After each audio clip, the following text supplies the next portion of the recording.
오늘 말씀은 우리 갈라디아서 5장 22절로부터 24절까지 말씀입니다. 우리 함께 읽겠습니다. 오직 성령의 열매는 사랑과 희락과 화평과 오래 참음과 자비와 양성과 충성과 온유와 절제니 이 같은 것을 금지할 법이 없느니라. 그리스도 예수의 사람들은 육체와 함께 그 정과 욕심을 십자가에 못 박았느니라. 아멘. 네, 우리 굉장히 갈라디아서 가운데 유명한 말씀이죠. 이렇게 옛날에 유명한 말씀들이 다 이렇게 찬양으로 이렇게 나왔었는데 내가 그리스도와 함께 십자가에 못 박혔나니 갈라디아서 2장 20절 말씀이고 그 다음에 5장 22절 말씀 오직 성령의 열매는 사랑이라 화평 이런 찬양 들어보신 분이 계시면 네, 네 계실 것이다라고 이렇게 생각합니다. 네, 앞에 있는 사모도 못 들어봤다라고 하는 식으로 이렇게 멀뚱멀뚱 쳐다보고 있어요. 성령의 열매에 대해서 이렇게 이야기합니다. 바울에게 있어서 바울의 성령론 가운데 있어서 굉장히 중요하죠. 성령의 열매, 또 이제 고린도 전서에 나오는 성령의 은사. 은사에 대해서 우리가 이미 함께 말씀을 나눴죠. 그래서 고린도전서 12장, 13장, 14장에 걸쳐서 은사에 대해서 말씀하신 것을 우리가 들었습니다. 그리고 이제 갈라디아서에 그 성령의 열매에 대해서 말씀을 하고 있어요. 그러니까 사랑과 희락과 화평 이 9가지를 가지고 열매다라고 이렇게 말씀하고 있습니다. 그러니까 열매라고 하는 것은 우리가 가장 알 수 있는 그런 어떤 큰 특징이 있죠. 첫 번째 특징은 열매라고 하는 것은 하루아침에 맺혀지는 건 아니라고 하는 거예요. 어떤 열매든지 금방 이렇게 맺혀지는 건 없습니다. 적어도 1년은 키워야 이렇게 맺혀지는 것이 대부분 열매죠. 물론 봄에 심어서 여름에 수확하는 것들 있죠. 방울토마토 같은 거 심으면 그렇게 맺히죠. 방울토마토를 열매라고 할 수 있나? 예, 열매는 열매죠. 네.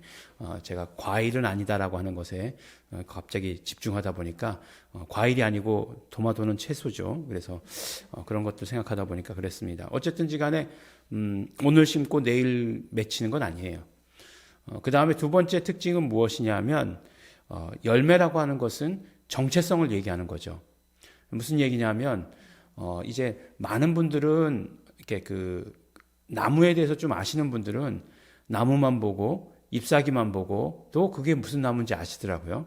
겨울에 잎사귀가 다 떨어진 나무만 보고도 저거 무슨 나무다 이렇게 아시는 분들이 계시더라고요.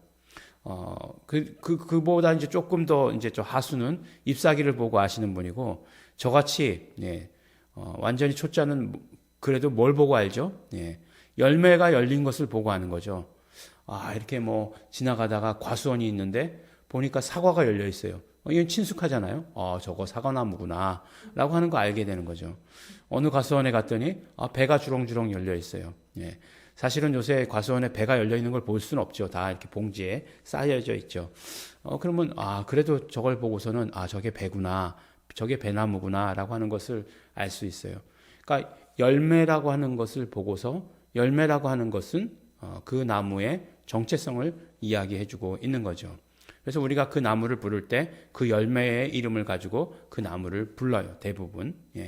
그래서 꽃이 안 펴도 그래도 무화과 나무다라고 이렇게 이야기하고, 감람나무다라고 이렇게 얘기하고, 그 열매를 보고서 이야기를 하는 것입니다. 근데 오늘 성령의 열매다라고 이렇게 얘기하는 것을 한마디로 얘기하면 인격이다라고 이렇게 얘기할 수 있어요. 그러니까 성령님께서 우리 안에 와 계실 때 우리에게서 이루어지는 우리에게서 형성되는 그런 어떤 인격을 말하는 것입니다. 근데 인격이라고 하는 것 딱 보면 대부분 보면 타고나는 경우가 굉장히 많아요. 보면은 아주 선천적으로 품성이 이렇게 뭐라 그럴까 순하다라고 얘기할까 그런 사람이 있는가 하면 아주 천성적으로 이렇게 약간 거친 사람들이 없지 않아 있어요. 그렇지만 어쨌든지 간에 우리가 성령께서 내 안에 계실 때에 우리에게서 이루어져야 되는 그런 어떤 인격 이런 것들을 이야기를 합니다. 근데 그 열매라고 하는 것, 인격이라고 하는 것은 관계 가운데서 이루어지는 거예요. 그래서 우리가 성령님과의 관계를 통해서 그러한 어떤 인격들을 이루어 나가는 것을 말씀하는 것입니다.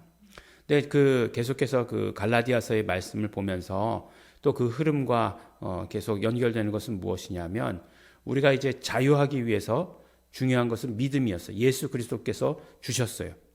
예수 그리스도께서 우리를 자유케 하셨어요. 그것을 우리가 받아가는 방법은 믿음이었어요. 근데 그것을 계속해서 유지해 나가는 것은 그 다음 어떻게 이야기했죠? 성령님께 바톤을 넘겼잖아요. 우리가 성령님을 의지하고 성령님과의 관계 가운데서 살아갈 때 우리는 그 자유함을 계속해서 유지해 나갈 수 있는 거죠. 그때 우리에게 맺혀지는 것이 무엇이냐? 성령의 열매다. 성령으로 말미암은 우리 인격이다 라고 이렇게 이야기하는 것입니다. 인격이라고 하는 것, 정말 훌륭한 인격이면 좋겠죠. 네, 그리고 우리 크리스찬들이 성령님의 인도하심에 따라서 성령 충만한 그런 삶으로 말미암아 그러한 인격들이 맺혀져 가는 거 굉장히 중요합니다. 첫 번째, 사랑과 희락과 화평은 그렇기 때문에 하나님과의 관계 가운데서 맺혀지는 인격이다라고 이렇게 이야기합니다. 재미있게도 사랑은 열매인 것과 동시에 또 9가지 은사를 얘기할 때 9가지 은사 가운데 들어가는 거죠. 고린도전서 13장에 오직 그러니까 12장 마지막 절에 너희는 더 큰 은사를 사모하라 라고 말씀하시면서 13장이 사랑장이잖아요. 그래서 사랑은 은사이기도 하고 열매이기도 한 것입니다. 근데 하나님과의 관계 가운데서 이루어지는 거예요. 왜냐하면 사랑은 처음에 우리에게 없었기 때문에 그래요. 예, 사랑은 하나님의 것이었어요. 온전히 하나님의 것이었는데 그것을 우리에게 주셨습니다. 근데 그것이 무엇이라고요? 바로 독생자를 보내신 것.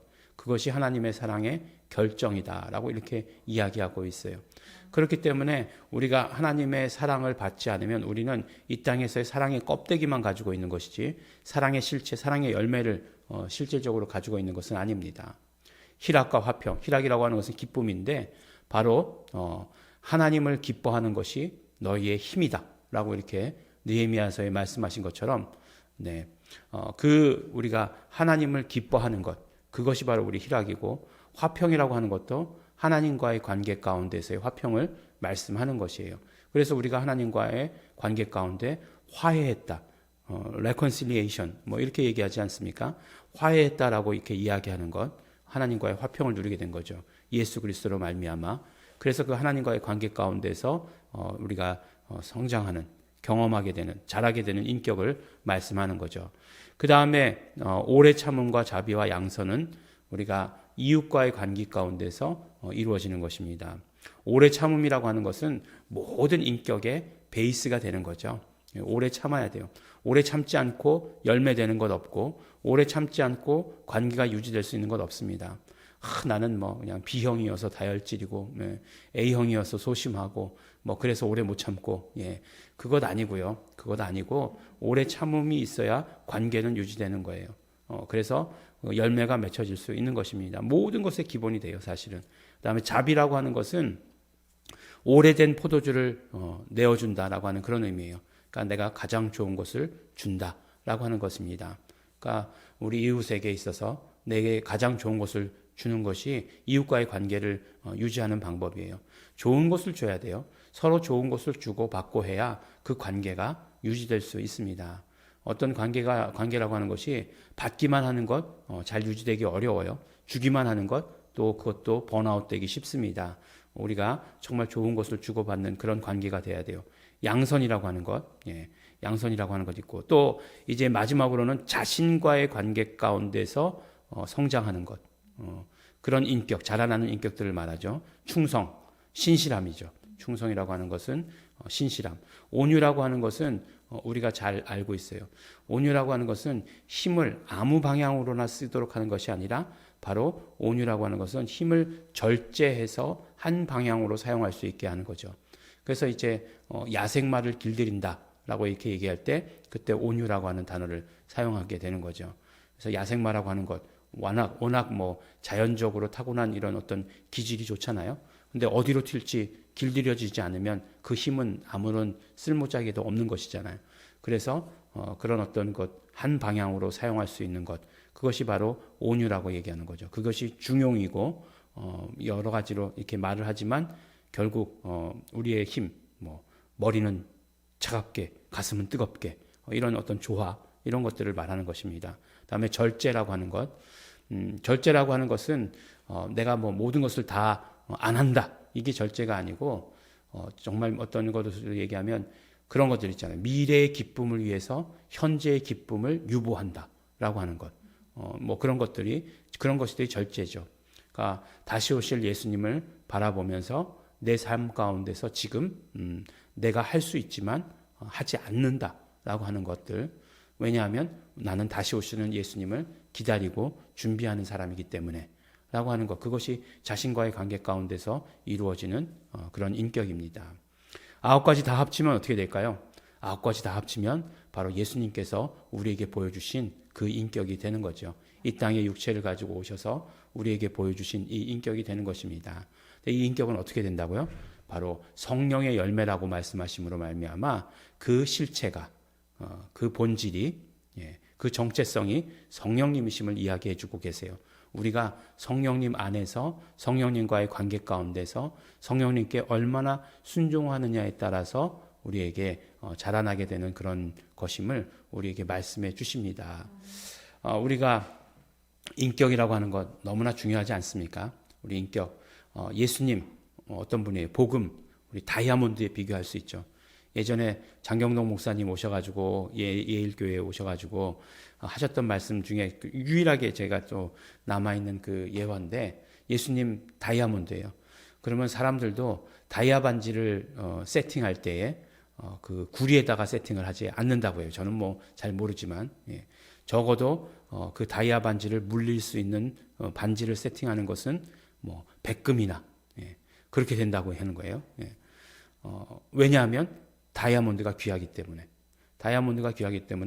우리의 인격도 그렇게 자라야 하는 것이에요. 우리의 복음이 중요하기 때문에, 우리가 가지고 있는 복음이 중요하기 때문에, 물론 이 질그릇에도 라고 이렇게 말하는 사도 바울의 고백도 있지만, 그러나 우리의 인격은 그렇게 성장할 수 있도록 스스로가 애쓰고 노력해야 된다라고 하는 것을 늘 말씀해 주십니다.